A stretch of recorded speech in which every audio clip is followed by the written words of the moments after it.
សូមស្វាគមន៍មកកាន់វីដេអូ set up ទិន្នន័យកីឡាសរុបដាក់នៅលើរូបភាព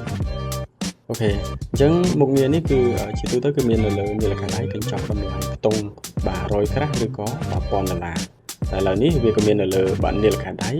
បាទរបស់បាទហាង Main Store ផងដែរអញ្ចឹងជំហានបាទនៅក្នុងការ set up អញ្ចឹងយើងបើក app មកបាទយើងត្រូវបាទច្បាស់ថាយើងបាន connect app ជាមួយនឹងទូរស័ព្ទដៃហើយណាអញ្ចឹងយើងបើកវាមកបាទអញ្ចឹងយើងបើកវាមកបាទបើកវាមកហើយចុចយកកន្លែង home បាទនៅកន្លែង home ហ្នឹងយើងអាច scroll បានណាបាទអញ្ចឹងយើងអាចមើលទៅលើមុខងារបាទដែលយើងបានហាត់ប្រាណឧទាហរណ៍ថាយើងបានហាត់មិនថា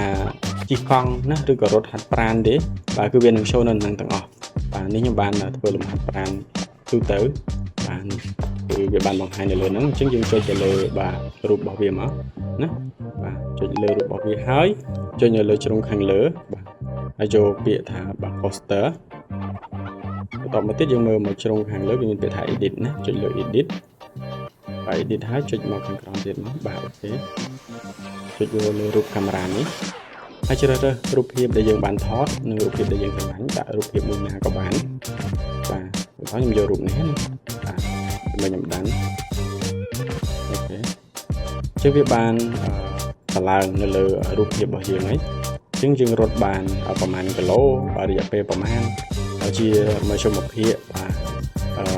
ចង្វាក់បេះដូងរបស់យើងប្រហែលគឺវា show នៅលើហ្នឹងអញ្ចឹងយើងអាច save វាជារូបភាពដើម្បីធ្វើការចែករំលែកទៅតាមបណ្ដាញសង្គមបាទឬក៏យើងចង់ផុសឲ្យដឹងពីទិន្នន័យរបស់ខ្លួនឯងជាប្រចាំថ្ងៃនៅក្នុងការហាត់ប្រាណឬក៏ចង់បង្ហាញមិត្តភក្តិផ្សេងៗឲ្យបានដឹងចឹងទៅអូខេអញ្ចឹងវីដេអូនៅក្នុងការ set up បាទ